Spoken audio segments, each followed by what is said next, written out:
Hello friends, mayor ட்ரைவான்டேஜ் கடாயோட review தான் பார்க்க போகிறோம். இன்ஸ்ட்ரக்ஷன் புக்கை பார்த்து கடாயை நல்லா க்ளீன் பண்ணிவிட்டு வாழைப்பூ பொரியல் செய்கிறதுக்காக ரெடி பண்ணிட்டேன். கடாயில் ஆயில், வெங்காயம், பச்சை மிளகா, உப்பு, வாழைப்பூவை குட்டி குட்டியாக கட் பண்ணிவிட்டு நல்லா வதக்கிக்கணும். இந்த கடாய் பார்த்திங்கன்னா 3 லேயர் கொண்ட tri-ply kadai and nickel free. And இதில் மஞ்சள் தூள், மிளகாத்தூள், உப்பு ஆட் பண்ணிக்கிட்டு நல்லா வதக்கிக்கோங்க. பாதி வதங்கினதும் கருவேப்பிலையை போட்டுக்கணும்.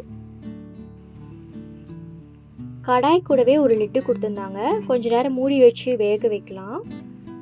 கொஞ்ச நேரம் கழித்து ஓப்பன் பண்ணி பார்க்கலாம். ஆக்சுவலாக அடிப்பிடிக்காமல் தான் வந்திருக்கு. ரொம்ப நாளாக ட்ரைப்ளையில் கடாய் வாங்கணும்னு ஆசைப்பட்டிருந்தேன், வாங்கியாச்சு. பொரியல் ready. Thank you so much.